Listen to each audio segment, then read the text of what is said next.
tuna hian bong kon kaushan biak in kota kanom meka final atana anim buat seina kan thlirin kan en haudon ani kabula hian an shwai tu telen in charge te anoma zona claim kan in zot don ani engtin nge fakla matan hian lam turte in lekha kan hmu khanin press committee chuanin in charge arwata ang in charge khanin lam tur te khati khanan lo select ani ani le an in charge kan zot vele thunga first round in paltlanga final te in lo luta engtin nge lamin zirdan tlang puin in buat seidan min shil thei chuan kalome nia final kan luti kan shat khanin azana chang khanin kanin ko khoma ti chuan kanin buat sai chun zom ngala zantin hi kan la zir charchara achan chu hunti atlema wang hianin zan ol kan nei theimeu lawa zan inkhom zana lo chuanin zandar saria kan chan ti chuanin inkhom zana ni chuan inkhom bana ti kan chan china I kan theitop kan choa chuanin I chandona hian chongchai na in kan chana kan bana hianin kan zawain in kai kwal chungin kan chongchai ral na in kan top china chu tiang chuanin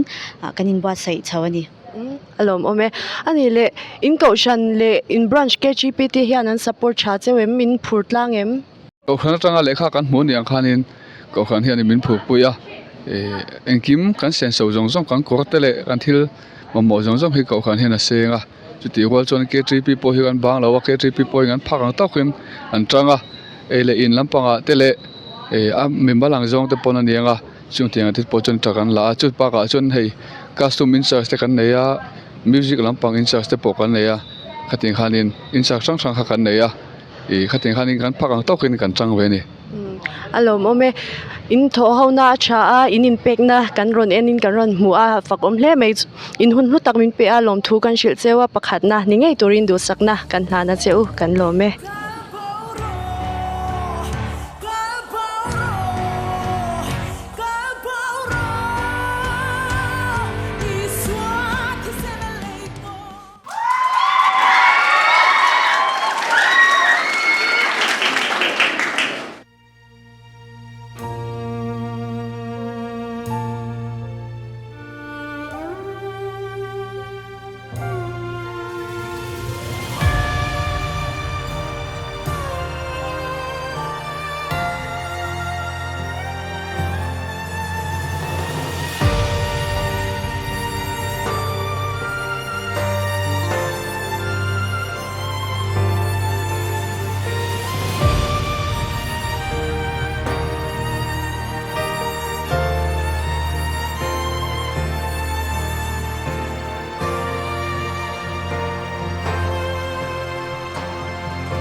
Khomai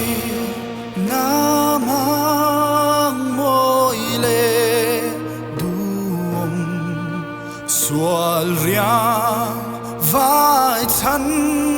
dam na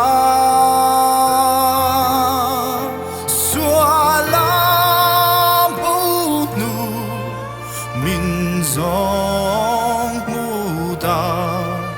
mi del mi va